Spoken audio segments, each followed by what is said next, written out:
Hey everybody, it's Brittany. I am so sorry I did not update on May 1st like I said I would. Some crazy things have been happening and wow, I just have so many testimonies to share. I'm probably going to have to do them all in different videos. My chemo was delayed until Tuesday, this Tuesday actually. I was supposed to get it on Friday. I think that was May 1st. Yeah, I believe it was May 1st. So I actually had it done this Tuesday. I had no idea I was going to be getting it done. Children's Hospital was delaying sending over my paperwork from when I had leukemia.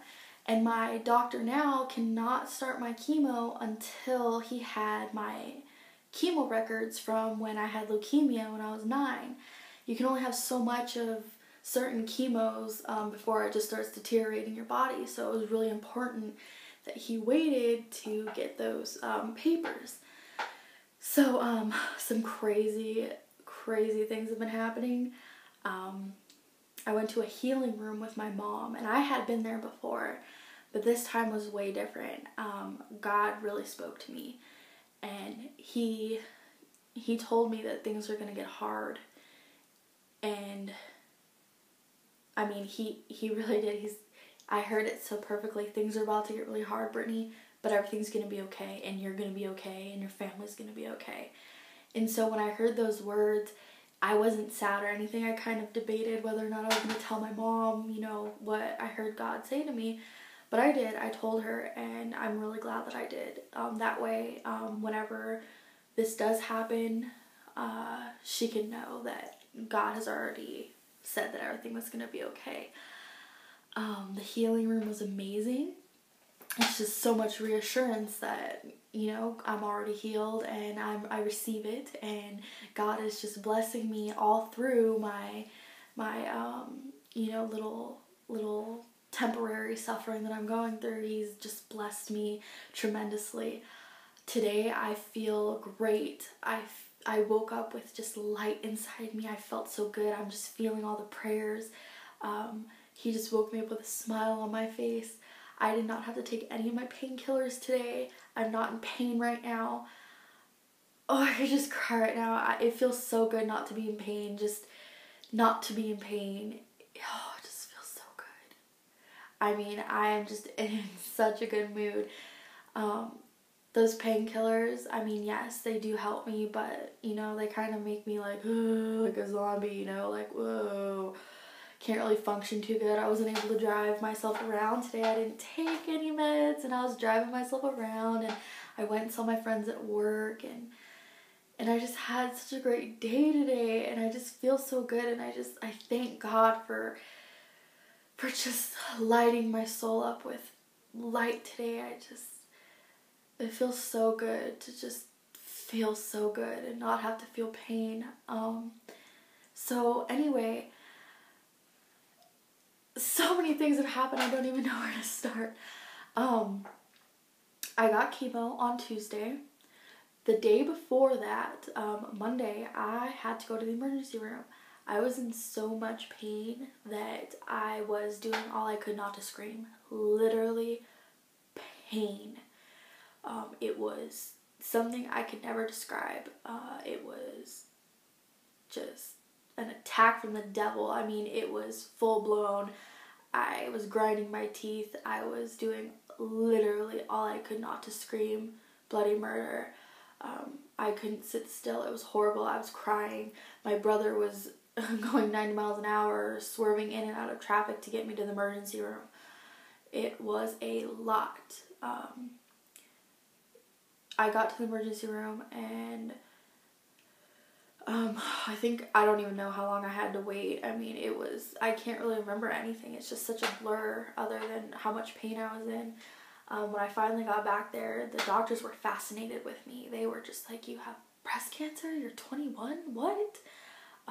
They started going over all the stuff with me. They gave me a shot of Oxycontin, and I mean, I had taken 2 morphine, a Norco, and then they gave me 2 Percocets, and I was just a flying high mess. I mean, the pain was still there just a little bit, but it was so dulled, and I was finally able to be okay. the pain was going away, and my brother held my hand the whole time, and I mean, him just being there and just holding my hand and going through that process with me was so much better than having to go through it alone. My dad was there, my mom was there.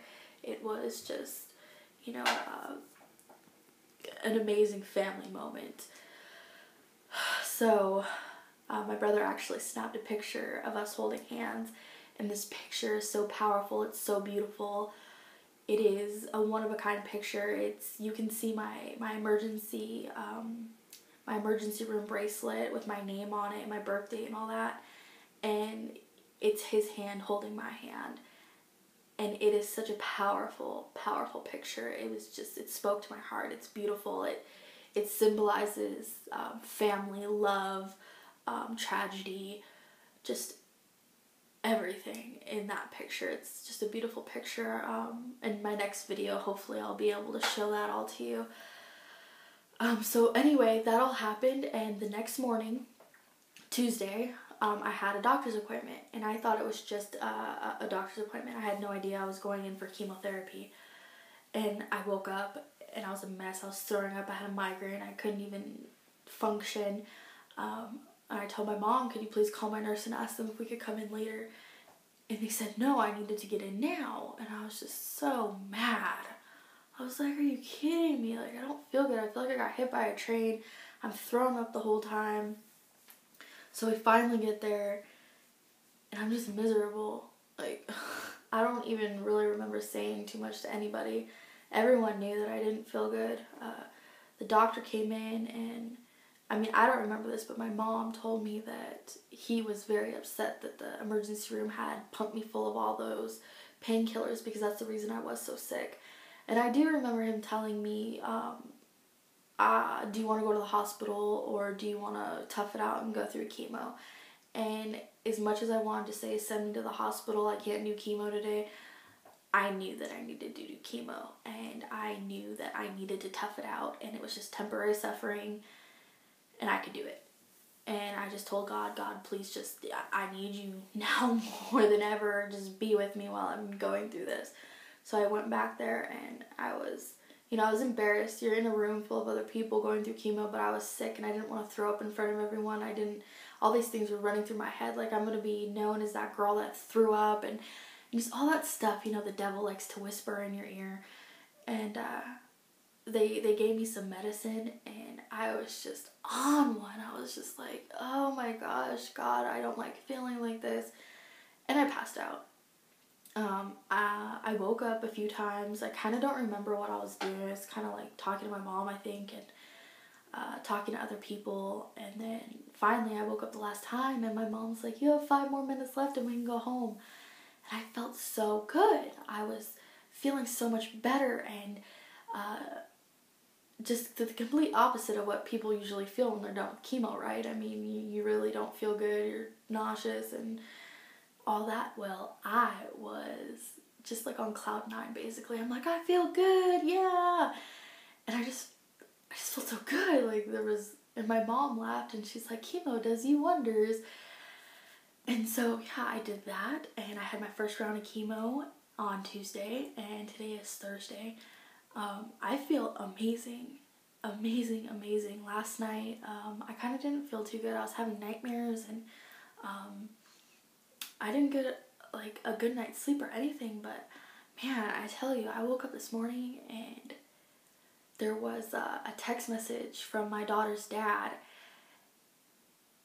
And man, I read it, and it just touched my heart. I read it in kind of just a way of like, I can't even tell you, just reading his text message this morning, I think had a lot to do with how I feel right now. God knew that I needed to hear that from him, and he wrote me a beautiful text message just telling me to keep doing my YouTube videos. And I don't think he'll ever understand. I don't think he'll ever understand what a big support he is in helping me through this. It's just so nice to have a best friend like that. That just is support for you and encourages my crazy hair and everything I want to do, and it's just so nice to have a best friend like that. And I just thank him so much for sending me that text message because it meant so much to me. Last night I told my best friend Bam that I have breast cancer, and Bam, I told you I was going to give you a shout out, and I love you, and your mom called me today, and you know, I'm going to be okay. You know I'm going to be okay. And yes, everyone, I do these videos in my bathroom, and when I told my best friend Bam that, he had a big old laugh, made fun of me. This is where I come to get away from the kids and to be quiet. So yes, I'm doing my YouTube videos in the bathroom. No, I'm not sitting on the toilet. I'm sitting on my daughter's little SpongeBob chair. Just sitting here making these videos. So yes, Bam, I'm sure you're laughing right now. Haha, I'm doing my YouTube videos in the bathroom. But when you have a bunch of kids running around and screaming, you will find a quiet spot, and that will be your quiet space to do what you need to do. Bam, I love you, and you know I'm going to be okay, and I know you're following my journey, and I know a lot of my family members are following my journey. My cousin Alex, I got your text message. Love, I just love you. You're beautiful. You light up my life. I know Shannon's watching me. I know my cousin Danny. I know people from Goodwill. You guys are all watching me, and I just love each and every one of you. For those who are going through cancer and watching me, I hope that I can be a blessing and an inspiration for you guys, and I just want to be support to you and to your family, and to just let you know that you can do anything through Christ who strengthens you. You can get through this. I'm running out of time. I don't really know how this YouTube time works, but anyway, I'm going to have to break these up into different videos. So I hope that this blessed somebody, and I will talk to you guys in my next video. Bye.